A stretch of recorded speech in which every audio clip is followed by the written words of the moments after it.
In this video, I'm gonna show you how we can go from this to this in just 5 simple steps. Because I know how it feels, super overwhelming. You want to look professional because it can change everything for your business and content, but where do you start? Well, I've built over 30 studios for myself and countless more for clients. Looking like a pro helped me grow to 1.2 million followers and work with the world's biggest brands. Trust me, it works. I know it's what you do, but the setup looks sick, man. Oh, thanks, man. Really appreciate it. I helped over 730 entrepreneurs building their setup with my home studio blueprint, and the return on investment for them has been massive. When you look like an expert, people treat you like one. And here's what we'll cover in this video. First, we're gonna analyze the room. Second, we need to position the camera. Third, we're gonna design the background. Fourth, we're gonna add lighting. Fifth, we're gonna look at audio. And also stick around because at the end of the video, I'll show you how to optimize the same space, but for vertical content. So let's get into it. The first thing that we need to do is that we need to analyze the room. So we just need to look around and understand, kind of guess where we want to have the background, where we want to position ourselves, and where we want to position also the camera. This used to be a bedroom for me, and the wall used to be blue and even before white. Then I decided to try to paint it with a kind of a concrete texture. And I think it looks really good because I like the dark vibes. This is very subjective. I tried loads of different colors from green to dark green and maybe even white, and they're all different. To choose the right wall, you need to try to get rid of all the unwanted elements. Let's say you have windows. You don't want to have windows in the background. So let's try to remove those, and this would not be a good fit. You don't want to have like heaters. They don't look great. So even this area would not be a good fit for me. You don't want to have doors. This one, or also here, there is another door that leads to a closet. And also, I want to try to avoid corners. I think working with flat walls is a little bit better, a little bit easier. Then on this side, as you can see already, even here, I have part of the wall that is going down because this is just the roof. So even recording on this area, it would not be a good fit for me. So this one was the wall that I decided to go for, and then painted it. And then I built also a desk right here because I wanted to use this one also as a workstation, and I decided to keep the desk right in the background. So we analyzed the room and we understood, okay, this is gonna be my background. Now we need to position the camera. Obviously, if you're recording talking heads, you will need a tripod. In this case, I placed my camera on top of a light stand, and you'll understand why in a minute. So right now, what we need to decide is, okay, where the camera is gonna be compared to the background. And the concept is that you wanna try to have the camera as far as possible from the background so that we can add depth in the shot. So I'm gonna turn on the camera right now. And now, based on the lens, we need to decide the position of the camera. As of right now, I currently have a 28-75 millimeter, so 28 is quite wide, whereas 75 is actually very much zoomed in. And obviously, there's not really a rule on what you should use. You just need to keep in mind that if you're using a wide angle lens, you'll have the camera closer to your face. Whereas if you have a very tight lens, let's say 75, 50 millimeter, that you might need to have the camera a little bit further away from you so that you can enter in the frame. Now my goal is to set a focal length where I can have the full background, but without touching the white areas. So without touching the other two walls. And therefore, I'm gonna try to move my camera until I can understand that basically I'm going on the limit. Right here seems perfect. So I'm currently at 35 millimeter, and right now I see just the darker area and I don't see the walls on the side.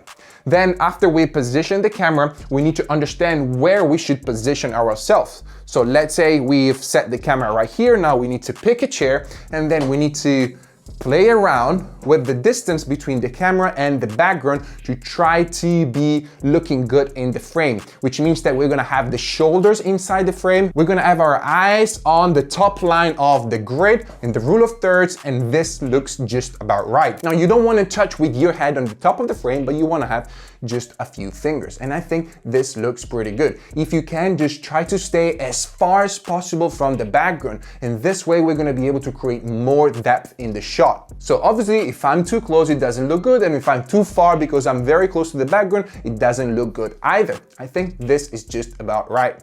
Now, the next thing that we need to do is to place our key light. And the goal here is try to have the light as close as possible to ourselves, but just out of frame. And this way we're gonna have the best lighting possible. So now I'm gonna reveal you why I decided to use a light stand for my camera, because now I can attach the light directly to this stand without having to have an extra tripod for the light. Now, one thing, I'm just gonna lock the wheels of this tripod so that the camera, it's not moving anymore. So I have an extension for this light stand right here, and then I'm gonna place it right here. There you go. And now I can attach my key light to this stand. In this case, I'm using a Forza 60B Mark II. This is a very small light that is almost as big as my hand, but is the one that I use everywhere I go whenever I travel because it's super portable, but still is a great quality and is powerful enough to do everything that I need. So I'm just gonna place it on top of the light stand. And then we don't wanna have a very harsh light on us, so we need to add a softbox. This is a 60 centimeter softbox by Nanlite. So I'm gonna place it on top of the light. And then we're gonna turn it on and we're gonna sit to just make sure that it's not in the frame. That's perfect, it's not in the frame, but still is very close to me. And now the next step is to turn off all the room lights and also block out the windows because we wanna control the light fully. So, and after we set our key light, it's time to design the background. This means trying to make sure that whatever we see on frame looks good and respects some basic principles. The first one is balance. You wanna try to have a balanced image, a balanced framing, which means that if you have too many elements or too big of an element on one side, you wanna try to compensate with something similar or as big as also on the other side. Now, as you can see, I have a very big plant on this side, which I really like. It gives like a vibe, but then I don't want to have it too close to me, so I'm going to try to push it more on the other side. So probably I'm going to place it right here. This looks fine to me. Then now we need to think about the other side. I already have a logo attached to the wall, which is a neon logo, and then I can turn it on so that we can see how the composition is actually balanced. So I'm going to turn it on. And this looks pretty good, also because it is a branding element, because it's my logo that you'll find whenever you go on my website. So it kind of like you're gonna match and connect the dots. So this is pretty cool. Then because this is actually a little bit smaller than the plant over there, I also have a floating shelves right there that I use to then put some small plants and a little bit of a YouTube logo and also some owls, just because I like owls. In just 1 minute, I'm gonna show you how we can make it a little bit brighter and actually we can make it stand out in our overall framing. Now, there is one last thing that I want to adjust in the background, and this is the monitor that you see right here. Why I don't like it right there is because we have a black patch here and then nothing on the other side. So it's always best to try to respect symmetry. Our eyes love symmetry. So let's try to bring it a little bit more also in our background. So to do so, I'm just gonna move literally my desk until it goes right in the middle. There you go. And now we have our fully designed background. So we have one plant on one side, we have a logo on the other side, we have a floating shelves, and we have also the monitor behind ourselves and the desk, so that we created this symmetry and the image looks very balanced now. Now, this could be already a super sick setup, but then we're missing something, and these are lights in the background, because we want to try to make it a little bit more interesting and hopefully creating more contrast and depth. And to do so, we're going to try to add more lights in the background. We have already the neon that is blue, light blue right there. So maybe I can add one tube light behind the light as a contrasting color. So maybe we can make it warm yellow. So let's try to do that. This is a Nanlite PavoTube 30X Mark II, but then if you don't wanna go for this one because it's a little bit too expensive, you can find also cheaper options, or any sort of light will work, because again, it's not on us, but it's just for the background. So I'm gonna turn it on and I have it at 20% at 2700 Kelvin, which means warm white. I'm gonna place it right behind the plant, then I'm just checking that it looks good. Yeah, it looks great. and then I'm gonna sit again, whether we need to modify the intensity, but I think we are good. Then one more thing that I like to add in my backgrounds is always fairy lights. Fairy lights, they look so good and they are so cheap, especially when you can blur them out with a low aperture on the camera. I already placed some fairy lights on those plants and I'm gonna show you right now how they look when we turn them on. Yeah, there you go. We're almost there. Now, let's say I want to simulate that light is actually spilling on me. What I can do is that I can bring another tube light or another pocket light to then reflect blue lights on me. So let's try to do that. I'm going to bring another tube light by Nanlite. I'm going to turn it on, and this time I'm going to try to match that color with this one. There you go. So we have it at 29% at hue 181. So this is the color that we're using right now, and then I'm just gonna place it right here behind. As you can see, it made such a massive difference having this reflection that looks like it's coming from the logo, but actually is not. Now, I kept one light on just because I wanted to show you with the behind the scenes, but in order to see the final framing, we need to turn that one off.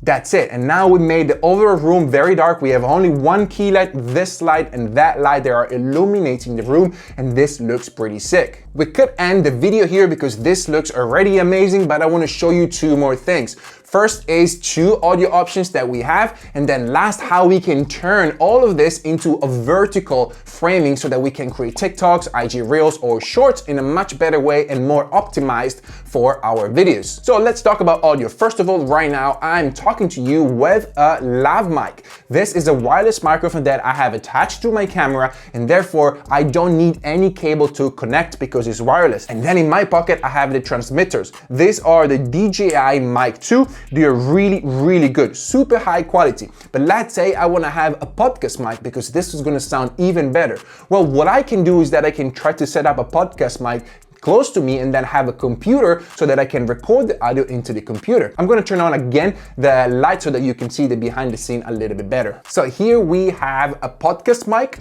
and also a podcast arm that is extremely cheap because I bought it in Bali and was very cheap.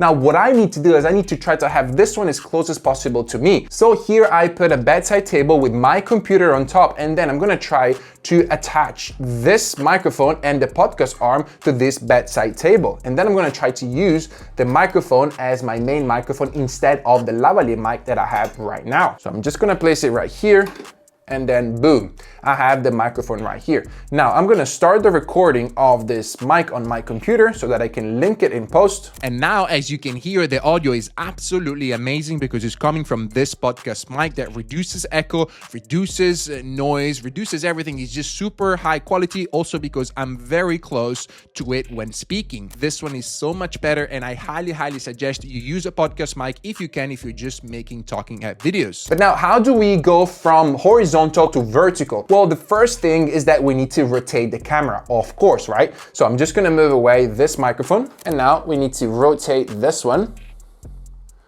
just like that. The first thing that we notice is that usually when we change it to vertical, we don't have the symmetry anymore. So the first thing that I wanna do is try to have the monitor right behind my back. So again, we're just gonna move the camera and the stand a little bit and rotate it on this side, just like that. And now we can see that is already much better, and we are very close to the results that we want to achieve. We can see the plant, we can see the light right here, we can see the logo a little bit, and also we can see some of the fairy lights. This looks great, but also one more thing that I want to try to do is that I want to try to lift the camera a little bit more, because obviously the ratio now changed completely. So we have a lot of my legs, a lot of my belly, and just the head is very much on the top area, which this could be fine, but I think the camera now is a little bit too low and I want to have it higher. So I just want to try to lift this whole thing a little bit like that. Cool. So now we lifted the whole stand, but the problem is that the inclination of the camera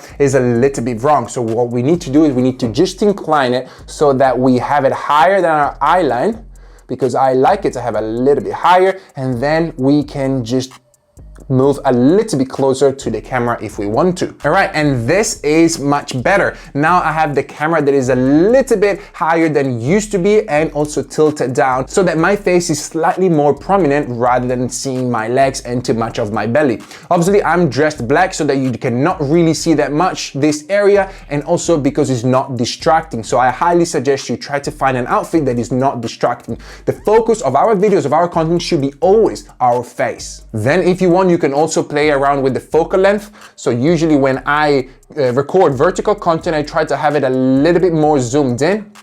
Just like that. I think this is more than enough. And now here in this area, I could have subtitles, for example, but my face is always on the higher part of the frame. All right, now let's go back to our landscape format. And there you have it. The result looks pretty epic. If you want to learn more about creating an epic studio in your own room, check the link in the description, and I'll see you in the next video.